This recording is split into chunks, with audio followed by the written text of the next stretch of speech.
दोस्तों नमस्कार। मैं जेडी मीना, लाइब्रेरियन केवी नंबर 1, आपके सामने एक कहानी सुनाना चाहता हूँ जो इस प्रकार है। इसका टाइटल है साइकिल की पंचर की दुकान से आईएएस तक का सफ़र। उससे पहले मैं आपको एक थोट बताना चाह रहा हूँ जो इसी पर आधारित है। मंजिलें उन्हीं को मिलती है जिनके सपनों में जान होती है। मंजिलें उन्हीं को मिलती है जिनके सपनों में जान होती है। पंख से कुछ नहीं होता दोस्तों, हौसलों से उड़ान होती है। ये कहानी एक लड़के की है जिसका नाम है वरुण वर्णवाल। ये लड़का जो है, जिसका जन्म महाराष्ट्र के पालघर ज़िले में बोईसर कस्बे में हुआ है और ये बहुत ही गरीब परिवार से हैं। उनके पिताजी की एक साइकिल रिपेयरिंग की दुकान है और उस साइकिल की पंचर निकाल के वो अपने घर का खर्चा चलाते हैं। उनके परिवार में वर्णवाल, उसकी एक बहन, एक भाई और एक माँ है, जो माँ गृहिणी का कार्य करती है। इसी प्रकार उनका घर का खर्चा चलता है। उनके पिताजी बहुत ही गरीब हैं। किसी प्रकार से वो साइकिल रिपेयरिंग के माध्यम से पैसा कमा के अपने बच्चों को पढ़ाते हैं और अपने घर का खर्चा चलाते हैं। जब ये बात 2006 की है, जब वर्णवाल 10th क्लास में पढ़ते थे, तब उनके पिताजी की अचानक हार्ट अटैक से मौत हो गई। और जब अचानक हार्ट अटैक से उनके पिताजी की मौत हो गई तो सारा घर का कारोबार, घर का खर्चा चलाने की जिम्मेदारी उनके कंधों पर आ गई। वर्णवाल ने पढ़ाई का मानस त्याग के किसी तरह अपने घर का खर्चा चलाने के लिए, साइकिल रिपेयरिंग की दुकान को संभालने के लिए पूर्ण रूप से अपना मानस बना लिया। मगर होना कुछ और ही लिखा था। जब उनके पिता की मौत हुई तो उनके 4 दिन बाद ही उनका 10th का रिजल्ट आ गया और उन्होंने अपने विद्यालय में टॉप किया। अपने विद्यालय में टॉप किया और बोईसर कस्बे में दूसरे नंबर पर टॉप किया। उनकी माँ उनको पढ़ाना चाहती थी, मगर वर्णवाल ये चाहते थे कि यदि मैं पढ़ूंगा तो मेरे भाई बहनों को कौन पढ़ाएगा, अपने घर का खर्चा कौन चलाएगा। इसलिए उन्होंने अपने पढ़ने का मानस त्याग दिया। और एक दिन उनकी माँ की ज़बरदस्ती करने पर वो पढ़ाई के लिए फॉर्म लेने के लिए गए। नेक्स्ट क्लास में एडमिशन के लिए फॉर्म लेने गए तो उनको मालूम चला कि 10,000 रुपये नेक्स्ट क्लास में एडमिशन फीस चाहिए थी और वो उनके पास नहीं थी। अब एक दिन उनकी माँ और वर्णवाल अपनी साइकिल की पंचर की दुकान पे ऐसे ही बातें कर रहे थे कि उनकी माँ तो उनसे बोल रही थी कि नहीं, आपको पढ़ना है, और वर्णवाल कह रहे थे जब मैं पढ़ूंगा तो घर का खर्चा कौन चलाएगा, दुकान को कौन संभालेगा। इसी तरह की उनके बीच में बातचीत चल रही थी। उसी समय उनके पिताजी का इलाज करने वाले एक डॉक्टर, जिनका नाम था कांपली, उन्होंने उनसे पूछा, भाई दोनों माँ बेटों के बीच में क्या चल रहा है। उनकी माँ ने उनकी वास्तविक स्थिति बताई। डॉक्टर साहब ने उनकी वास्तविक स्थिति को पहचाना और तुरंत 10,000 रुपये निकाल के दिए और बोला कि तुम जाके पहले एडमिशन लो, जो होगा बाद में देखा जाएगा। इसी तरह किसी प्रकार से रिक्वेस्ट करते हुए लास्ट डेट के दिन उनकी माँ और वर्णवाल ने जाके नेक्स्ट क्लास में एडमिशन लिया। वर्णवाल ने 11th क्लास में मैथ सब्जेक्ट सेलेक्ट किया, साइंस मैथ उन्होंने ले लिया। अब उनके पास एडमिशन उनका हो गया, मगर उनके पास जो मंथली फीस जमा होती है, उनके 640 रुपये जमा हुआ करती थी। वो उनके पास मंथली फीस के भी पैसे नहीं थे। मगर वर्णवाल ने किसी प्रकार हार नहीं मानी।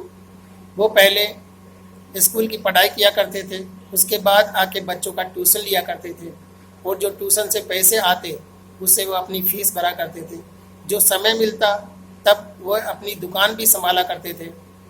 एक दिन धीरे धीरे उन्होंने उसी समय मानस बना लिया कि मैं मेहनत और लगन के साथ जी लगा कर पढ़ूँगा, और कठोर परिश्रम उन्होंने की। और उन्होंने अब ये दृढ़ निश्चय कर लिया कि मैं इस साल की फ़ीस तो मैंने जमा कर दी, डॉक्टर साहब ने जमा कर दी, मैं अगली बार किसी तरह अच्छे से मन लगा के पढ़ूँगा और मन लगा के पढ़ के अच्छी परसेंटेज बनाऊंगा और अपने प्राचार्य महोदय से रिक्वेस्ट करूंगा कि मेरी फ़ीस किसी तरह माफ़ कर दी जाए। और बर्नवाल ने यही किया। उन्होंने मन लगा के पढ़ाई की, जी लगा के पढ़ाई की, कठोर परिश्रम की, मेहनत की और अपने घर की वास्तविक स्थिति को ध्यान में रखते हुए मेहनत और लगन के साथ पढ़ाई की और उन्होंने 11th क्लास में भी टॉप किया। जब 11th क्लास में उन्होंने टॉप किया तो सभी जो अध्यापक उनको जानने लगे, उनकी पहचान सब जगह बन गई। प्राचार्य महोदय तक उनकी पहचान पहुंच गई और उन्होंने प्राचार्य महोदय से रिक्वेस्ट किया कि सर मैं 12th क्लास की फ़ीस जमा करने में असमर्थ हूँ, किसी तरह मेरी फ़ीस माफ़ कर दी जाए, मैं आपसे यही निवेदन करता हूँ। प्राचार्य महोदय ने उनकी बातों को ध्यान से सुना और ध्यान से सुनने के बाद उनकी वास्तविक स्थिति को जाना और उनकी फ़ीस 12th क्लास के लिए माफ़ कर दी गई। जब उनकी 12th क्लास की फ़ीस माफ़ कर दी तो बर्नवाल ने कठोर परिश्रम करते हुए, बड़े लगन और जोश के साथ मेहनत करते हुए 12th क्लास में भी टॉप किया। और जब 12th क्लास में टॉप किया तो उनके विद्यालय की पहचान बन गई, उनके बारे में सब लोग जानने लगे, उनकी स्थिति के बारे में सब लोग जानने लगे। अब वो आगे उन्होंने एक टेस्ट दिया और टेस्ट के थ्रू अब वो कई लोग उनसे चाहते थे कि वो अलग से पढ़ाई करें, कुछ जॉब के लिए कोशिश करें, मगर उन्होंने अपनी मेहनत नहीं हारी और टेस्ट पास करके बीटेक करने की सोची और उन्होंने MNIT कॉलेज पुणे में उनका एडमिशन हो गया। एडमिशन तो उनका हो गया मगर अब बीटेक फर्स्ट ईयर में एडमिशन फीस के लिए उनको 1 लाख रुपए चाहिए थे। जब 1 लाख रुपए उनके पास थे नहीं तो उन्होंने, उनकी सिस्टर, उनका भाई पढ़ाई के बाद वो भी कोचिंग किया करते थे, वो भी थोड़ा बहुत पैसा उन्होंने कलेक्शन किया था। उनका पैसा, बर्नवाल ने थोड़ा बहुत अपना जो कोचिंग करने के बाद जो पैसा कलेक्ट किया था वो पैसा, और उनके पास एक ज़मीन का टुकड़ा था जो उनके पूर्वजों की एक लास्ट निशानी थी, उसको बेच के किसी तरह उन्होंने फर्स्ट ईयर की फ़ीस जो है 1 लाख रुपए जमा करवाई और एडमिशन ले लिया। अब उन्होंने एडमिशन तो ले लिया मगर उन्होंने आगे सोचा कि मुझे अब अगली साल के लिए, नेक्स्ट ईयर के लिए मेरे पास फ़ीस के लिए कोई तरीका नहीं है, कोई पैसा नहीं है, मैं क्या करूँगा। तो उन्होंने उसी समय ठान लिया कि अब मुझे मन लगा के पढ़ना है, अच्छे से पढ़ना है, जी लगा के पढ़ना है, ध्यान से पढ़ना है और पढ़ के मुझे अच्छे से नंबरों से पास होना है, ताकि मैं अपने प्राचार्य महोदय से रिक्वेस्ट करूंगा कि मेरी फ़ीस किसी तरह नेक्स्ट ईयर की माफ़ कर दी जाए। और उन्होंने यही किया। उन्होंने बड़े लगन और मेहनत के साथ पढ़ाई की और बीटेक फर्स्ट ईयर में टॉप किया। जब बीटेक फर्स्ट ईयर में उन्होंने टॉप किया तो वह सबकी नज़र में आ गया। सब अध्यापक जो लेक्चर थे उनको जानने लगे और लेक्चर्स ने उनकी जो वास्तविक स्थिति प्राचार्य महोदय तक पहुंचाई। एक मैडम थी माधवी लता मैडम ने उनको अपना भाई बना लिया और बर्नवाल के राखी बांधी और उनकी वास्तविक स्थिति अपने प्राचार्य महोदय तक, डीन तक, यहाँ तक कि यूनिवर्सिटी के कुलपति तक पहुँचा दी। अब उन्होंने फर्स्ट ईयर पास करने के बाद प्राचार्य महोदय से रिक्वेस्ट किया कि सर मेरी फ़ीस माफ़ कर दी जाए, मैं फ़ीस भरने में असमर्थ हूँ। प्राचार्य महोदय ने उनकी बातों को ध्यान में रखते हुए फ़ीस माफ़ करने का सिलसिला आगे बढ़ाया, मगर किसी तरह ये 3 साल उसमें लग गई और उनकी फ़ीस माफ़ नहीं हो सकी। और इस अंतराल में उनके लेक्चर्स ने और उनके जो साथ में पढ़ते थे, जो उनके दोस्त थे, उनके पेरेंट्स ने मिलके उनकी नेक्स्ट ईयर की फ़ीस भरी और इस तरह उनका बीटेक हुआ। मैं आपको बता दूं, बीटेक जब उनका हुआ तो उस बंदे ने बिना कोई कोचिंग के मेहनत और लगन के साथ पढ़ाई करते हुए बीटेक में टॉप किया और टॉप किया, अपना विद्यालय टॉप किया, विद्यालय ही नहीं जहाँ तक कि यूनिवर्सिटी टॉप किया। जब यूनिवर्सिटी टॉप किया, उन्होंने यूनिवर्सिटी टॉप किया तो उनको गोल्ड मेडल के लिए आमंत्रित किया गया, उनको गोल्ड मेडल मिला, कुलपति महोदय ने उनको गोल्ड मेडल मिला। तो उनको कई प्रकार की कंपनियां, जो प्राइवेट कंपनियां हैं, उनको जॉब देने के लिए ऑफर देने लगी, मगर वरुण बर्नवाल ने उनका प्रस्ताव ठुकरा दिया क्योंकि उन्होंने सोचा कि अभी मेरे पास समय है, यदि मैं थोड़ा बहुत और मेहनत करूँगा तो मैं कुछ अच्छा कर जाऊँगा। और उनको कई लोगों ने मोटिवेट किया कि तुम आईएएस की तैयारी कीजिए, कई लोगों ने मोटिवेट किया कि तुम आईएएस की तैयारी कीजिए, और लास्ट में उन्होंने डिसीजन लिया कि उन्होंने आईएएस की तैयारी करने के लिए अपना निर्णय लिया, और उन्होंने दृढ़ निश्चय कर लिया कि मुझे आईएएस बनना ही है। अब उनके पास पढ़ाई के लिए पैसे नहीं थे, कोचिंग के लिए पैसे नहीं थे, किसी तरह उनके दोस्तों के माध्यम से उनके लेक्चर्स ने उनको बुक दिलवाई, उनके दोस्तों ने उनको बुक दिलवाई, और उन्होंने आईएएस की तैयारी शुरू कर दी। शुरू में उन्होंने प्री एग्ज़ाम का तैयारी किया, जिसमें उनके लेक्चर्स ने, उनके दोस्तों ने उनकी हेल्प की, और उन्होंने बड़ी मेहनत के साथ प्री का तैयारी किया। प्रीलिम्स जो एग्ज़ाम होती है उनका तैयारी किया, और प्रीलिम्स में उनका सिलेक्शन हो गया।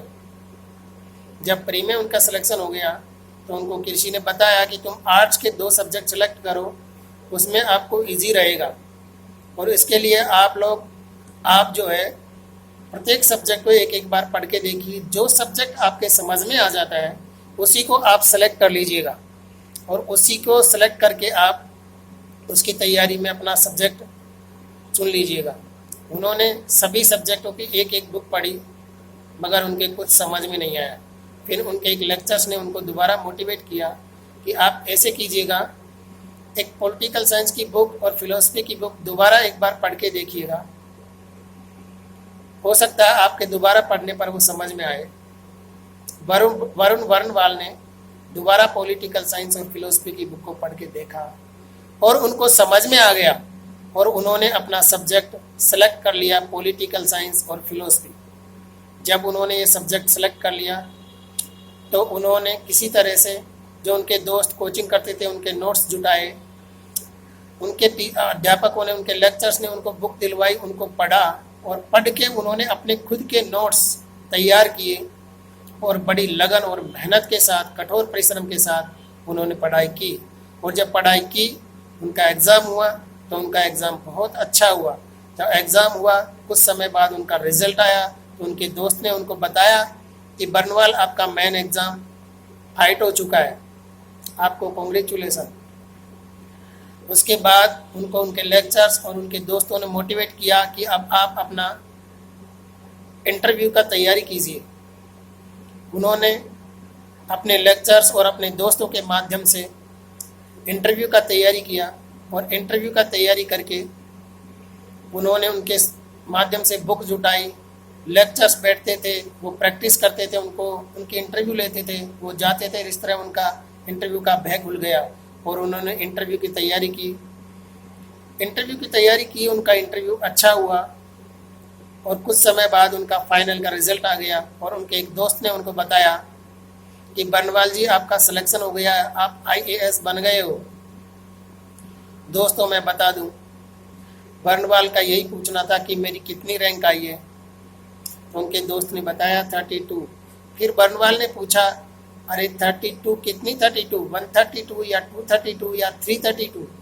तब उनके दोस्त ने उनको बताया, ओनली आपकी 32 रैंक आई है। और ये बात सुनकर उनकी माँ, बर्नवाल, उनके भाई बहन फूला नहीं समाए, और खुशी के मारे पागल हो गए।